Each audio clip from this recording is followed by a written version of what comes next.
don't rush into creating an online course, because especially like a cohort-based course where there's a live component to it, that's a lot of pressure and a lot. Actually, it's more than the pressure. It's a lot of work to make it successful.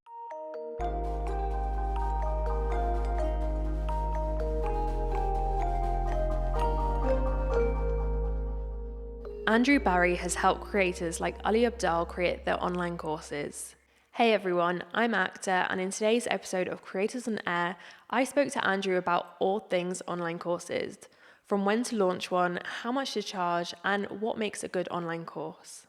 So I've kind of been in the B2B consulting world, specifically for learning, for about 15 years. So very kind of spent a lot of time, a lot of experience working and seeing what works from a learning perspective and a teaching perspective. And so I think at the end of 2020, I think, is when I started tweeting about some of those things, and sort of aiming it at helping people create courses. I'm a course nerd myself, so I just take like online courses all the time and spend way too much money on them. And I had the opportunity to kind of work with some really great course creators doing that. Ali Abdaal was one of the first ones, and I helped him with his very first cohort with their like peer mentoring part of it. It was a great experience, and from there, I just started working with a lot of course creators, and then ran that course that I mentioned. That was at the beginning. It was almost exactly a year ago. It was April 2021. And is creating online courses something that you think all creators should be doing?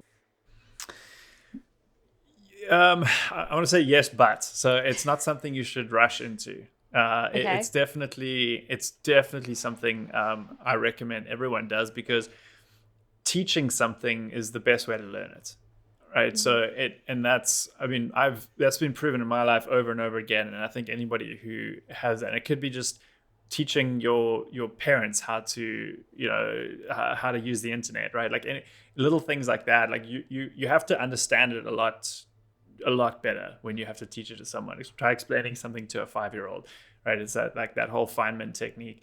So it's one of the best ways to learn. But the but part is that don't rush into creating an online course, because especially like a cohort-based course where there's a live component to it, that's a lot of pressure and a lot. Actually, it's more than the pressure. It's a lot of work to make it successful. It requires building an audience and getting pretty good at sales and copywriting and marketing. There's a lot of aspects to it. So what I always recommend to people is rather teach in public, right? Like people say like learn in public, and that's actually kind of the same thing.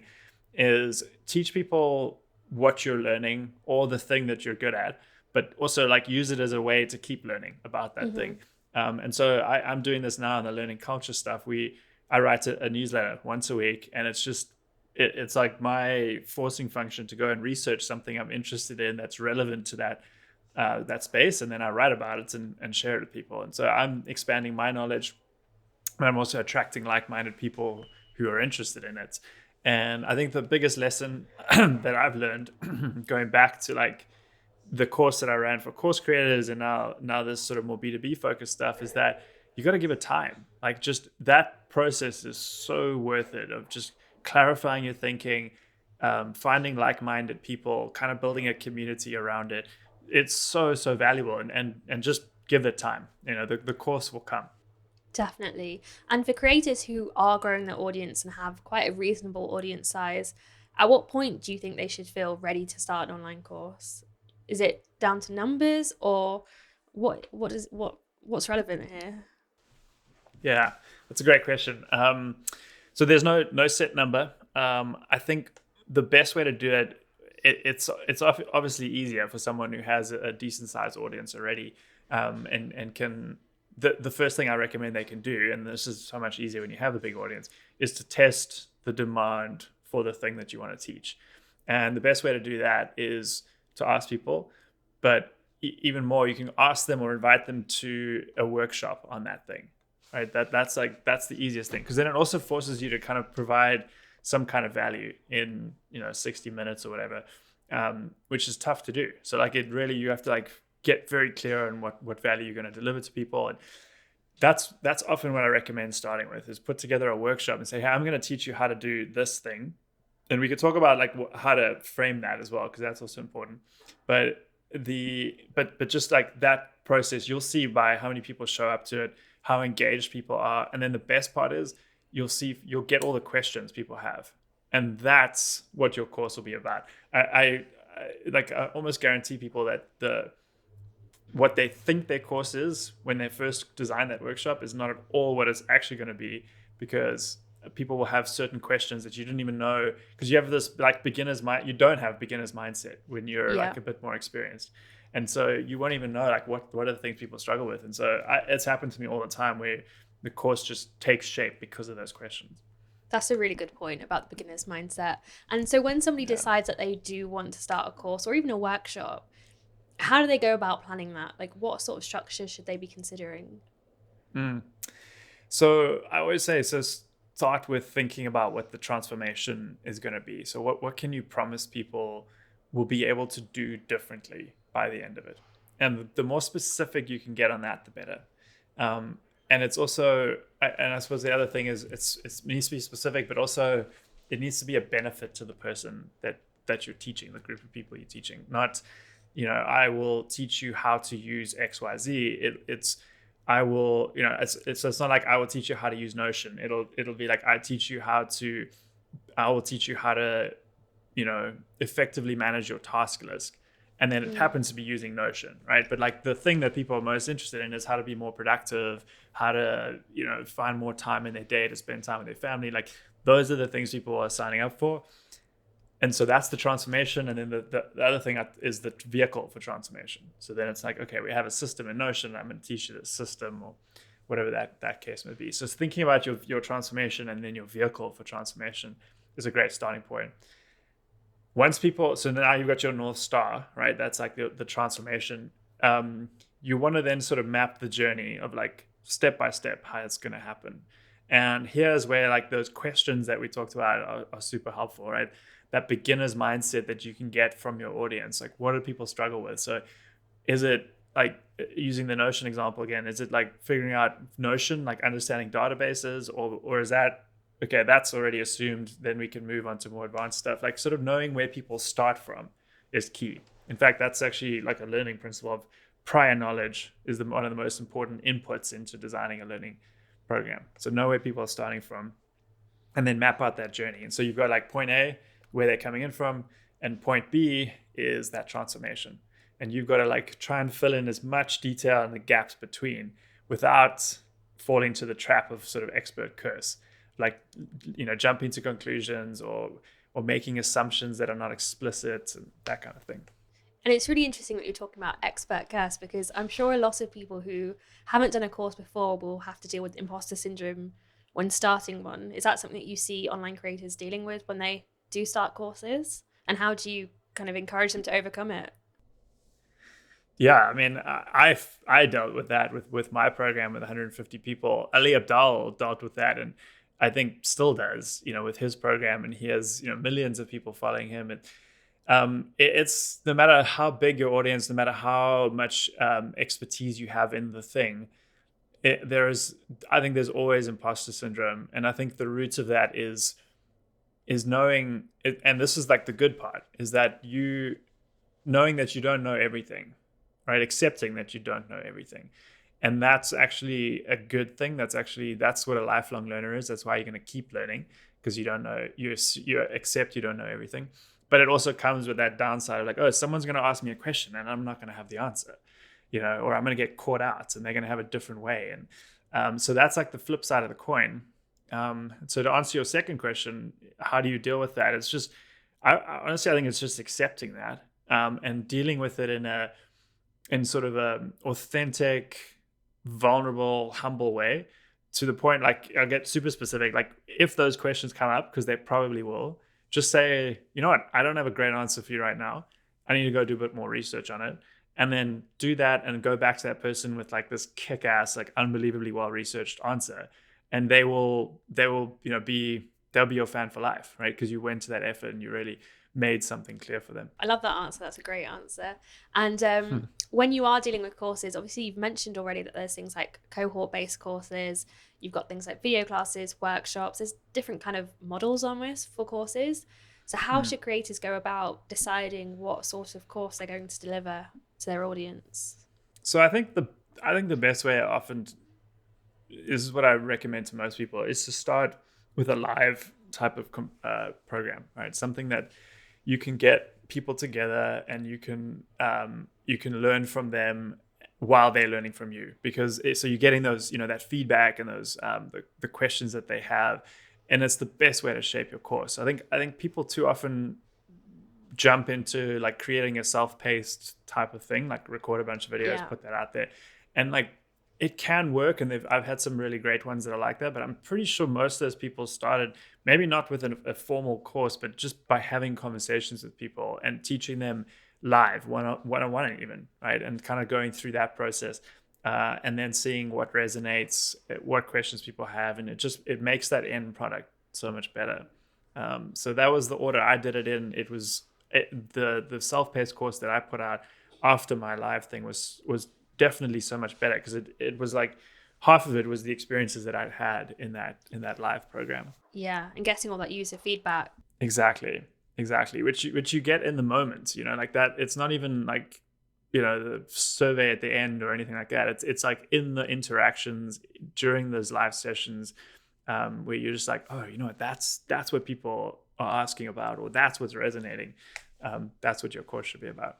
But we've also seen creators like Ali Abdaal create Skillshare courses alongside his own courses. Do you think there's a place for doing things like that alongside your own courses?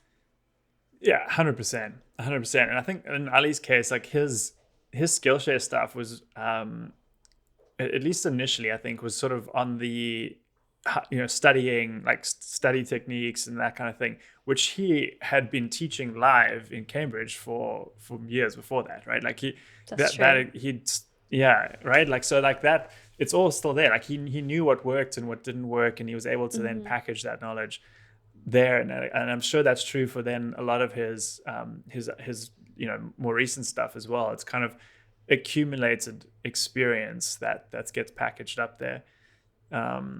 Yeah, I'm just trying to think, like, if it, I don't want to dissuade people from putting out self-paced courses, because some people know their stuff so well, and have been working or like consulting with people, coaching people, and have that, so that experience all counts, right? And that can absolutely be packaged and put into a product. And yes, it's great to have a product out there working for you. I get the Slack notification every now and then. It pops up in the middle of the night and you wake up and you made a sale, right? And so like that, you definitely, that's appealing, and there is something to say about packaging your wisdom like that. And speaking of Ali Abdaal, since that's how we both met, you helped him with his course, Part-Time YouTuber Academy, and I'm interested how exactly you did help him with that course. Yeah, so it was funny. Like, I think someone tweeted when he was gonna do his first one, and I responded saying like, "Oh, I'm signing up for it. I'm super excited for this." And he responded like 10 minutes later saying, he's like, I don't know if he said it in the tweet, but he was like, "I'd love to pick your brain and see if you can help," because I'd been writing about this stuff for a bit now. And so first of all, I was blown away because I didn't know he'd even followed me on Twitter. And so we jumped on a call and we were just chatting, and I was just sharing ideas around how he can scale basically by using, and then the other part was this idea that I was writing about then called destination and journey groups. So having, he sets the destination, and those sort of big live sessions that he does is the destination group. So that's like, he's like got, these are the 11 steps you need to follow. I don't think it's 11 in his case, but like, you know what I mean? He maps out the whole journey and he can take you through it over those course of those live sessions. But everyone who goes through your course, they're just struggling. They're just trying to figure out how to get to step 2, from step 1, or wherever, from 4 to 5, or from 5, like where people are on that spectrum. And it's impossible for him in his position to help every single one of those people at that scale, right? It's like absolutely impossible. So he, and I think this was freaking him out at the time. He was like, I don't know what I'm getting myself into here. Like, there's going to be so many people, and like, you can't help everyone. in one live session that 300 people are in. And so we started, and so I was sharing the way to do that is through journey groups. So you have smaller groups of peers that are kind of come together around similarities, like they're at some similar stage or a similar audience size or whatever the case is.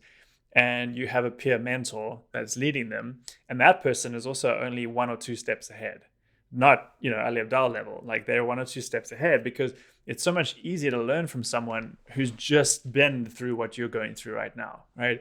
And so yeah, so basically, I pitched that idea to him, and he was like, "Okay, can you help me do this?" Like, and he let me go into the course for free, and so that relationship expanded a bit, and I helped him kind of get the group of mentors together. We had an amazing, he found all the people that he knew from his network, just an amazing group of mentors. And I just helped them kind of set up the structure for it, like what does a good mentor session look like, that kind of thing. And then they just ran with it and have taken that to a whole new level, like every single cohort. Definitely. And I did PTYA with you. And one of the things that I loved most about it was that community aspect, which came about from being in peer groups with people that were similar to me. How else do you think courses can create that community aspect? Because that's what I find a lot of people enjoy about doing cohort-based courses, is that community aspect. Yeah. So in my world of corporate, like sort of B2B training, there's this idea of communities of practice and communities of interest. And so we've been talking about communities of practice where you're coming together, you're like working on, maybe it's like your production of your setup at home, right? The studio quality. And so people like that, getting together on that and making changes. Maybe it's like scripting, coming up with a good hook. Like, so that's the specific parts of the practice for making YouTube videos. Then communities of interest was, I think, something they also do well, is just having like, what are the things you're interested in? Like productivity, like all the people that are interested to making videos about productivity, like books, sports, like whatever the thing is. So having the way for people to go and sort of pair up, or not even pair up, like group together around those interests is huge. So that was like a small thing, but it makes a huge difference because it just creates that feeling of community and connection amongst people, and it's probably different to the peer group you're in, right? So like now you're meeting more people, so that's huge. And the other thing I'll say is, we talked about this a lot when I was working together with his team, was how do you increase the surface area of connections for each individual? And the best way to do that is through one-on-one interactions, right? Or like one to a small many of people. And so then you can start to look at the whole cohort, the program of like 4 or 5 weeks, and say, well, how do we make sure each individual gets exposure to as many different people as possible? And so then you've got things like the feedback, where people post feedback, and now you've got, new people coming in and reading your stuff and giving feedback on it. And so there's connections there. You have breakout rooms in the live session. So now you're in a room with four or five people, and, another new set of connections.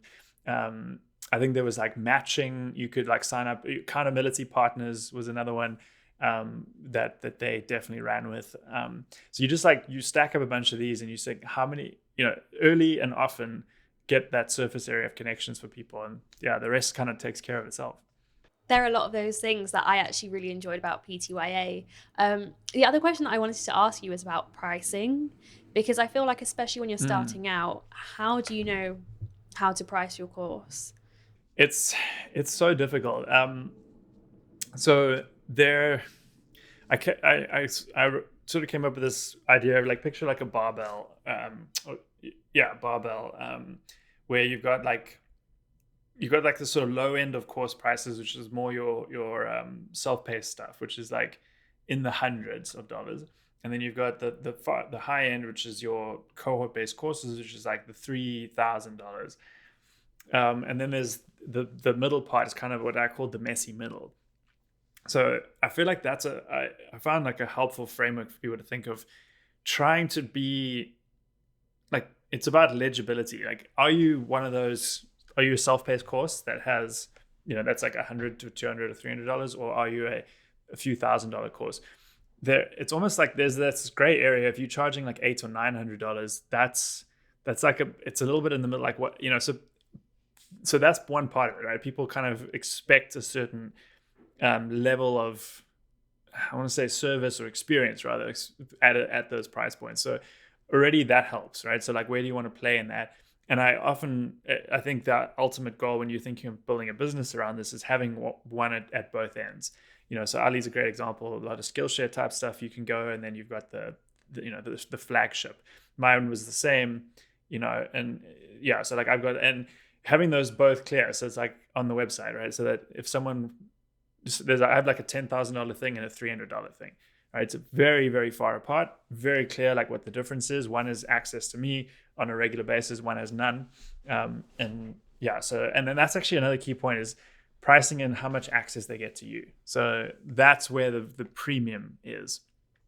So you've got like content is like the bottom of the pyramid. I forget what the order of the next two is, but it's accountability. So like, are you getting people accountability mechanisms so that's like partnering them up. With Ali's thing, it's like 5 videos and there's a place to go post them, get feedback, that kind of thing. So like accountability streaks. So a self-paced course might not have that, right? It might just have the content. So then you can layer on the accountability thing. Then the network. So that's all the community stuff we talked about. And then, of course, as you know, like the friendships and connections you've made through that are valuable in and of themselves, right? So that adds value to the program. And then at the very top of that pyramid is accessibility. So how much time do you get with you? And Ali had like an executive program where you could pay more, and then you had like a weekly call with just him. There was like 10 other people, on that call. So that's another way to think of it. So you can like stack, to that higher price point.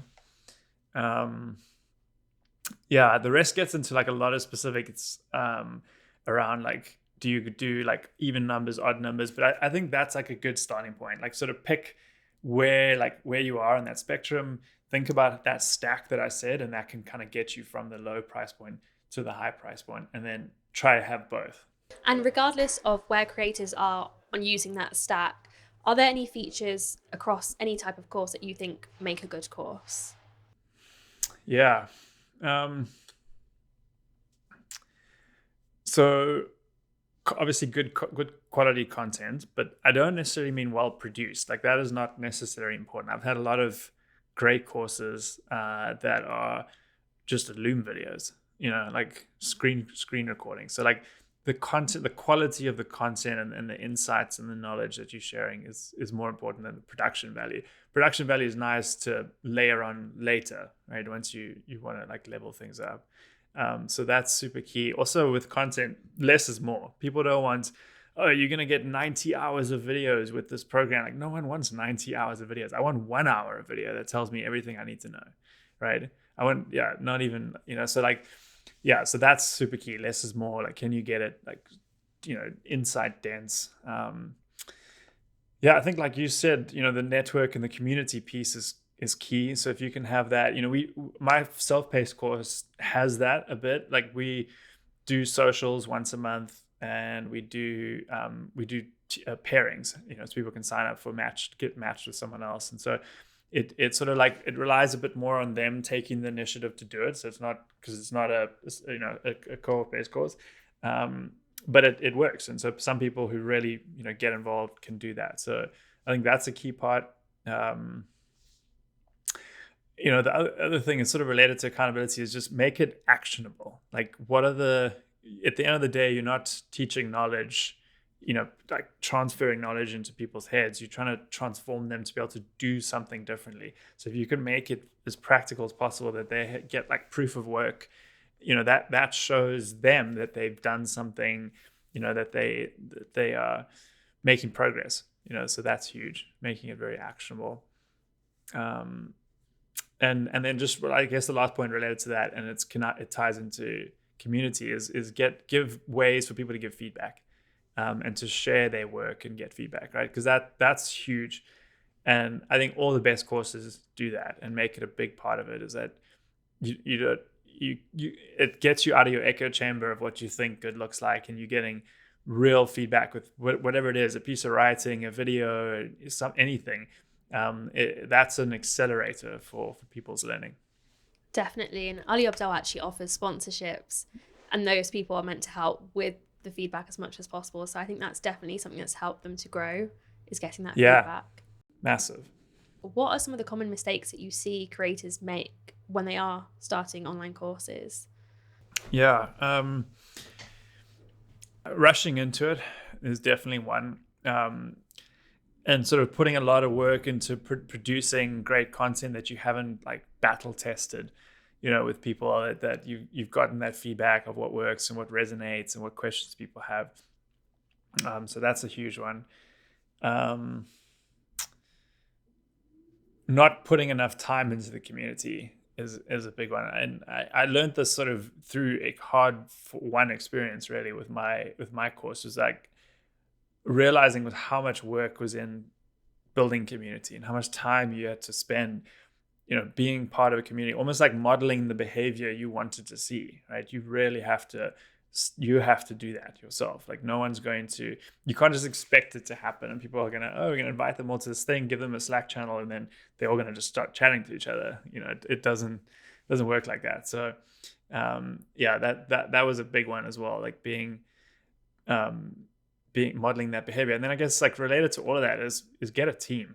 Like when you're really going to get into this, start to build a team around you, even just getting an assistant to begin with, right? Because there are so many moving parts to running a course, from the back end, like connecting everything and integrating the technology that you're using, to making sure that people have writing all the communications and getting those out, and scheduling things on the calendar.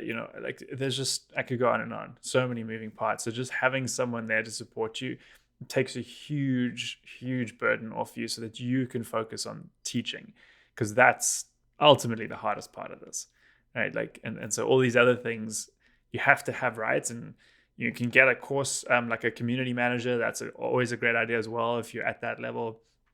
But the more you can sort of build that team around you, the more you can focus on teaching. Amazing. That's great advice. I'm going to finish off with a fire round. So I'm just going to fire some quick questions at you, and you just have to answer with the first thing that comes to mind. Is that okay? Cool. Sounds good. So what's your favorite thing about being a creator? The freedom to do what I want. And what's your favorite productivity tool? Oof, so many. I'm like obsessed with these. I'd probably have to say Notion. Yeah, mine too. What's one thing that gives you the most inspiration for your work? Oh, seeing the light bulb go off in people when they get something and they carry that forward into whatever they're doing. Oh, that's a good answer. I like that. And what's one thing that helps with your creator work-life balance? Oh, that's a good one. I'd say being organized in terms of capturing ideas.